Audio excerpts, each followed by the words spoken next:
Good afternoon, everyone. Josh of Severe Weather. Thank you for joining me this afternoon. I'm a meteorologist in Raleigh, North Carolina, and the tropics remain pretty active with Hurricane Rafael now in the southern Gulf of Mexico after hitting as a Category 3 storm in western Cuba yesterday. It continues to march westward across the southern Gulf of Mexico. We're going to talk about how that could impact the United States and also Mexico here in the coming days. There are additional potential areas to watch in the tropics. We're not quite finished yet. Things still remain somewhat favorable in the coming weeks. So we're going to talk about that in today's video.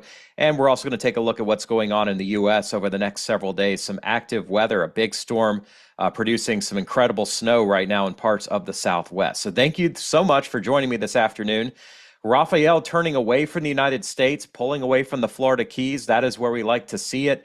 It is tucked into an area where things are still somewhat favorable for a hurricane to continue to maintain its strength, but over time, conditions are going to start to get more hostile for Rafael, and we will see some weakening towards the end of this week, and in particular over the weekend. Now, we still have a very slim chance that this system splits into a couple of pieces, and part of it gets pulled northward towards the central Gulf Coast next week. But at that point, I don't think we're talking about a named system. We're talking about some remnant tropical moisture. It's a little bit more likely now, based on what models have continued to show, is that this system will weaken and drift southward towards Mexico, and maybe it's got a spot where it could still be a tropical storm at that point.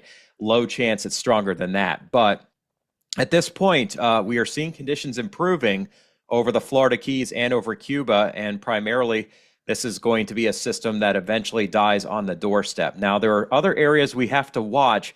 One right now across the Virgin Islands and northern Leeward Islands heading towards Puerto Rico, there's a slight chance that that could become a depression, maybe even a low-end tropical storm, but those chances are not super high. That would happen towards the weekend near Hispaniola, and moisture would continue westward towards Cuba once again, the Bahamas, Turks and Caicos, maybe the Florida Keys, and eventually maybe even the Yucatan. But I think once this approaches the Gulf of Mexico and northern Cuba, it's going to have a very difficult time of being anything. It may just be a low cloud swirl at that point.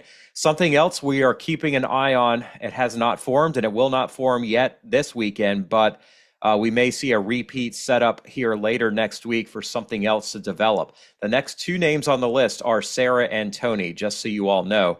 And again, way too soon to say what exactly will happen here, but I am going to talk about what ensembles are showing. Right now, it's Rafael.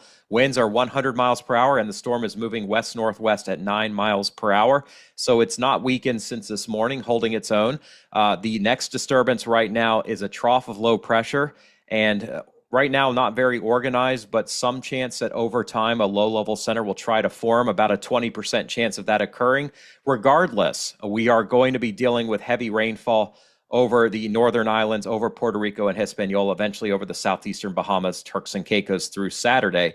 It may struggle to hold on by the time it gets farther west, but we'll have to keep an eye on that. Here is our satellite image, and those are the two areas I will circle. This is Hurricane Rafael, well west of Florida, moving in this direction. This is the trough that we're watching here, an upper-level feature here, and maybe a weak surface low trying to form. We also have an area we're going to keep an eye on to the east of Barbados, Trinidad, and Tobago. Right now, that is very unlikely to form, but it will produce some heavy rain as it tracks towards the Windward Islands, and obviously we need to keep an eye on that as well. Here's our big storm system in the Four Corners region. Of course, not tropical, but something that is impacting the weather there. I'm going to talk a bit about that here as well later on in this video if you want to stick around for that. All right, so over the Gulf, you see some southwesterly flow here.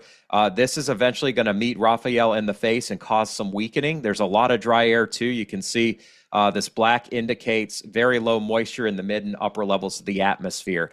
And that is not going to be favorable for Rafael. But the interesting thing is that if this system loses more latitude and heads in this direction, it's going to escape the worst of that.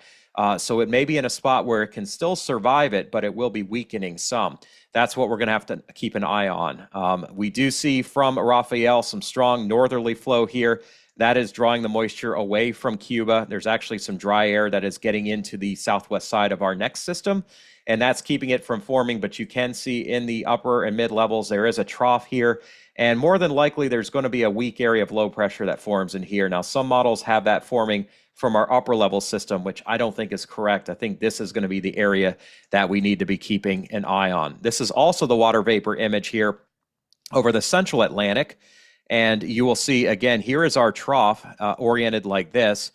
You can see here that we do have on the south side of that trough a pretty good amount of wind flow out of the southwest. That's going to kill anything in here. But this area here, after this trough pulls away, we are going to want to keep a closer eye on as it heads into the Eastern Caribbean. Some models indicate there could be some mischief down the road, but again, I don't usually put a lot of stock in the longer range unless I see a lot more agreement. All right, here's a look at Rafael. This is the infrared. You can still see that there's a warm eye inside of our center here. And you can also see that there's some restriction of the western side of this system. There's a little bit of wind shear here on the western side, but it's not yet getting into Rafael. You can also see here that we still have some heavier bands of rain impacting the middle and lower keys of Florida and some showers affecting southwestern Florida, but not really at this point a major deal for Florida. Certainly not compared to what we've gone through so far this season. Here's a look at the visible image, and you can see how big Rafael is getting. It's not a large hurricane, but it's about the size of Milton when Milton was in this area in here, a comparable storm. Not as strong, of course, but you can see here that it has gained a little bit more latitude, but it's getting to about 25 north. That's this line here. And I don't think it's too likely to get too much farther north than that. There's some models in here that show it may try to start to pull northward, but I don't think that's necessarily going to be the case. You can see here on the visible, and I had it loaded earlier, and here we go again. I'm going to reload it for everybody.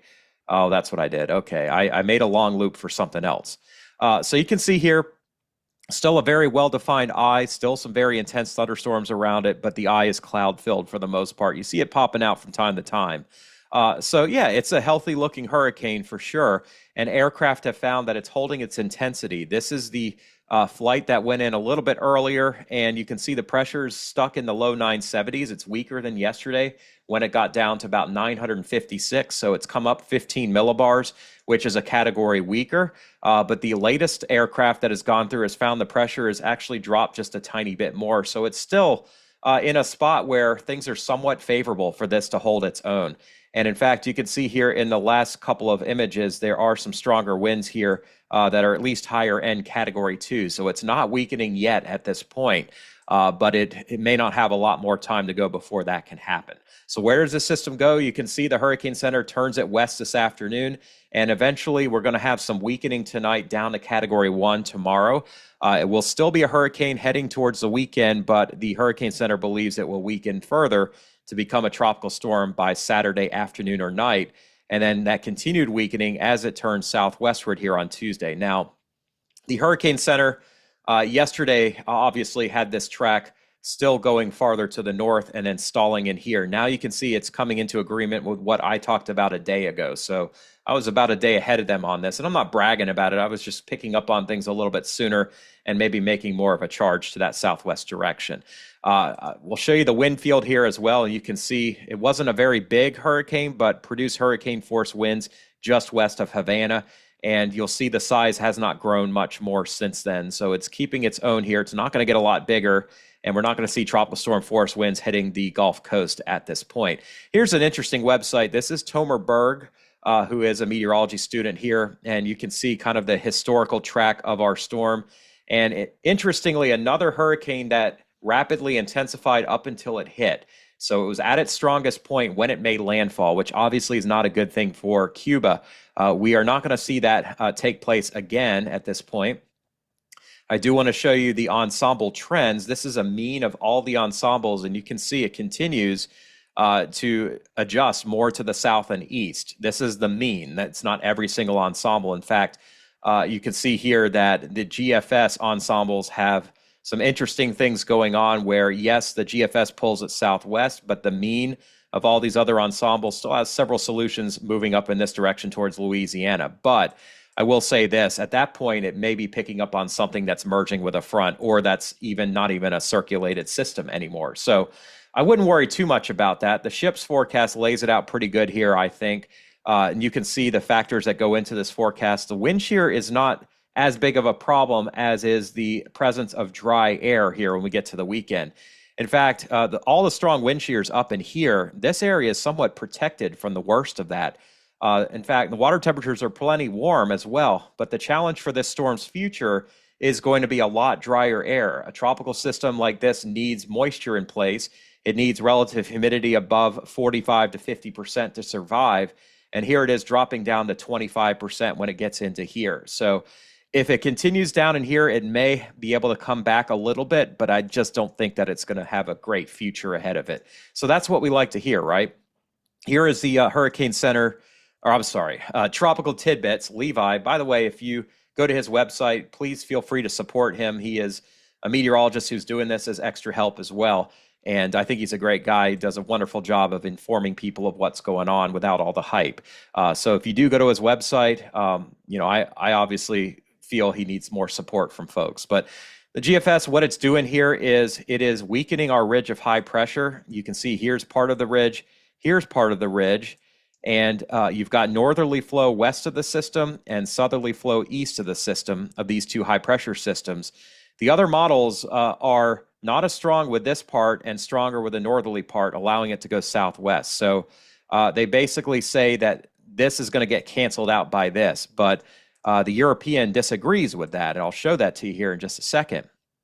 You'll see the European does have the high here, and it has this high up here, but the flow here is not as strong as some of this northerly flow. So this ends up winning out, and this one does not, and that allows it to basically drift more in a southwesterly direction. And I think it's doing a better job than what the GFS is doing, to be honest. We've talked about how the GFS has done a good job in picking up on the intensity out of the gate, and it has, but it has not done as great of a job here in the longer term once our storm is formed. The hurricane models have actually done better. So I try to grade things and see how well they're doing, and the European's been bad on intensity, but the seasonal forecast has been good. The GFS has been bad on where this ends up going in the longer term, but it's been doing a pretty good job of picking up where each storm is forming. So that's what I've seen here. Now the GFS here shows our strong jet here, our strong wind shear over the north of Gulf of Mexico. You can see the favorable upper level environment is down, confined to this portion of the Gulf, and it has a system up in here missing out on that good spot to be. That is the upper level jet. Here's the wind shear, and again, you can see the GFS draws it into an area where it's going to be super hostile. It's like it gets drawn into a trap and gets trapped here by this wind shear. But the other models keep it down here where the wind shear is, in fact, lower. Here's a look at the GFS ensemble now, and a much, much different look than the other models. You still see the solutions that draw it down here, but you see some that pull it northward. Now, the intensity forecast here is very weak.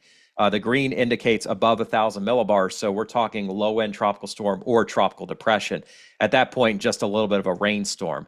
The European, on the other hand, only has a couple solutions that pull this towards Louisiana. It has several more that pull it back to the south and west towards places like Tampico or Veracruz or even Campeche in Mexico. And oh, by the way, now I think some of these are too far south. This is where it would be stronger, but if this can make it down into here, it may have a chance of trying to strengthen just a little bit more. And, I'm not going to call this a hurricane at landfall like I was trying to yesterday, but I think tropical storm is certainly within the realm of possibilities. We'll have to see, of course. Here are tropical models, and the majority goes southwest. Some of these global models are not going to do a great job. And the GFS likes to take it for a clockwise spin here before it pulls it this way. So not the best agreement, but I'm seeing a lot more agreement down in here, and that certainly increases the confidence in what I think is going to happen here in the longer term. We do know that this will weaken gradually, probably around this time tomorrow. It's down to Category 1, and then by the weekend, down to tropical storm intensity. Very few models try to bring it back as a hurricane. We only really see one of the AFS models showing that, and that's the B version. Here's the European from earlier, showing you where our wind field is, and you can see here no threat for tropical storm force winds in Louisiana. All the strong winds here are right over the southern Gulf of Mexico, but there is some chance down here in Mexico we could see some stronger winds beyond 50 miles per hour. We'll have to wait and see about that. Here are the tropical models. Here's the HWRF, and you can see it starts weakening the system tomorrow. Then it weakens it to a tropical storm by tomorrow afternoon, and much weaker system here tomorrow night and Saturday. And you can see it's drifting it southwestward and almost killing it here on the doorstep of Mexico next Tuesday. So that's still 5 to 6 days away. Here's the HAVS model. This is the A version, and it starts weakening around this time tomorrow. It loops it around just a little bit, then just a weak system, a tropical storm at worst here over the early part of next week, and eventual landfall expected here Monday night. So it is faster than the HWRF. Here's the HAVS B model. And you can see here the weakening starts tomorrow afternoon, all at the same time, and then a much weaker system here, barely a tropical storm, if that, maybe even a depression in the southwestern Gulf by early next week, eventually coming into Mexico. So we're not super worried with this solution here. By the way, I did want to show you, if you zoom out a little bit, or if you look to your right on this screen, the HAVS B is trying to develop the upper level low and not the surface low here, and pulling it south of Hispaniola and even into the Northwest Caribbean, but it just doesn't really survive. Oh, by the way, you can see here it's starting to pick up on a rotation here as well early next week in the same exact place where we saw the formation of Rafael. One of these may try to become Sarah. Neither of them could become Sarah. We don't really know yet for certain. Here's the icon model. These are the global models. This is the German. Again, it is a lot weaker. It basically kills our storm here by Monday, and the remains just die. I mean, it doesn't do anything. You can see here, it tries to bring our next system into Cuba here, 10-10. That's very weak on Saturday. Pulls it across Cuba and all the way over here and almost gets absorbed into this. So we're not super worried about that. You will see in the Caribbean, it's trying to spin something up again here towards the middle of next week. Just south of Jamaica here, maybe as a depression by the end of next week. It's not in a hurry, though, to develop anything. And you can see here on the icon model, this, in fact, is a strong cold front that is going to bring much cooler weather down to the Western Gulf. So whatever's left down in here is not going to make it past this front. It's going to get kicked and booted out to the south and east. Here's a look at the Canadian model real fast. Same deal here. Tries to do what the icon does. Takes the remains and tries to bring them up to the doorstep of Louisiana, but it just doesn't happen. It gets sucked up by our next front, and that moisture goes into Florida. You can see if I take this back a notch here, it is trying to slowly develop our system towards the Bahamas on Sunday, just south of Key West. Still has a bit of a circulation here Monday morning, and then that all gets picked up by our front. It doesn't do anything. And then we have to watch the Western Caribbean, but the Canadian doesn't have much going on with that, at least in the next 10 days. Here's a GFS model. This is where things get fun and interesting in the long range as usual. GFS gets a little too aggressive and excited. But you can see here, it loops this thing south of Louisiana and then takes it back to the south and west. Then our front comes in. It does not develop the feature north of Puerto Rico. It does develop something in the Western Caribbean towards next Thursday. That's probably too quick, but we'll have to see. And in true fashion, the GFS says, well, if there's anything down there, we've got to make it a major hurricane, right? We will see. If you're in Jamaica and Haiti and Cuba, yes, you certainly want to keep an eye on this right now, but there's no need to go freaking out based on one model. I'll show you the model run before, which should make you feel a lot better. It's dancing around near Costa Rica and Panama, and then just stuck in the Southern Caribbean. So a lot can change from one model to the next. But the ensembles is where I try to get some of my confidence from.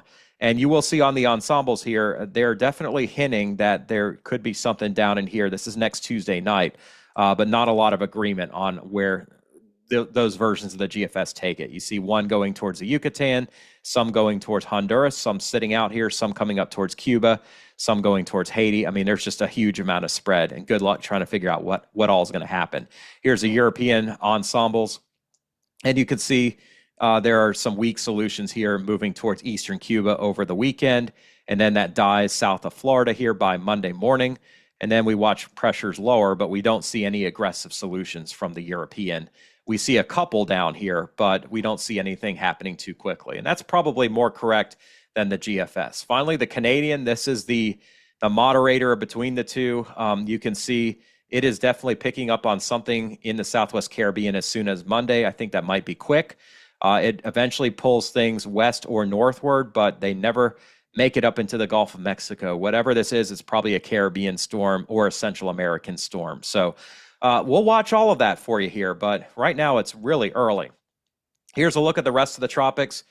Rafael, here's our disturbance. We have a dying depression here. 14E is no longer expected to become Miriam.